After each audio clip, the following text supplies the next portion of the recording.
June Abbott, a crime scene cleaner, finds an order to clean the residence of Ellie Ford, a woman murdered by a serial killer that mimics the modus operandi of the Judas killer.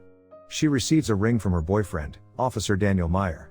June, who has a troubled relationship with her alcoholic and smoker mother, Maggie, whom Daniel blames for burdening June, is questioned by the demanding FBI agent Terrence Ballard about Ellie Ford.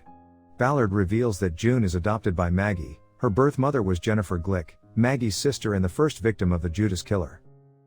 Ballard gives June the personal effects of Jennifer Glick before he leaves, which includes a Bible. The Bible has photos of Jennifer Glick, the Judas killer, and Charles' sister.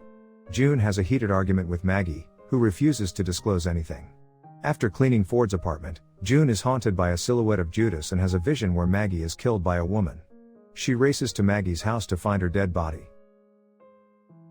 Ballard becomes suspicious of June, especially when he learns that she had an argument with Maggie before. June sneaks to Maggie's house and finds a Bible page, almost getting caught by Ballard in the process. The page highlights a quotation about Judas Iscariot who was torn from Jennifer Glick's Bible. After reading articles about Charles' niece and killer, Annie Barlow, whom Daniel had researched, June contacts Annie. The two try to ask for the assistance of Annie's psychic friend, Stevie, but the latter states that she cannot help and that she and her brother, Giles, will move out of town. Though the two decide to end the search, Annie agrees to cooperate further when she realizes that June's father might have been her uncle, Charles. Going back to June's house, the two are greeted by Daniel.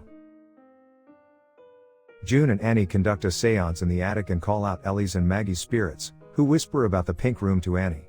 Seeing June injured after the contact, Annie decides to go to Ellie's apartment by herself.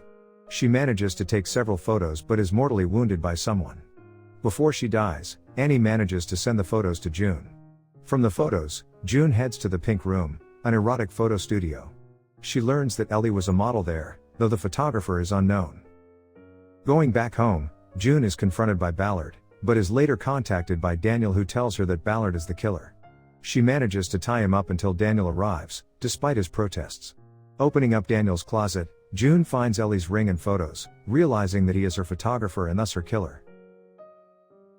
Daniel admits that he is the copycat killer and that Charles speaks to him, telling him that June should continue Judas' legacy. June and Daniel have a cat and mouse chase across the house. While searching for June, Daniel admits that he gave her Ellie's ring to propose, but was too nervous. Daniel tries to kill June by shooting through a closed door, but she bludgeons him with a bat instead. She heads downstairs to deal the final blow to Daniel before he can shoot Ballard, finally killing him. Ballard is taken to the hospital while June is freed from suspicion. She receives a call from Stevie, the latter panicky telling her that Annie left her a message. It is starting again.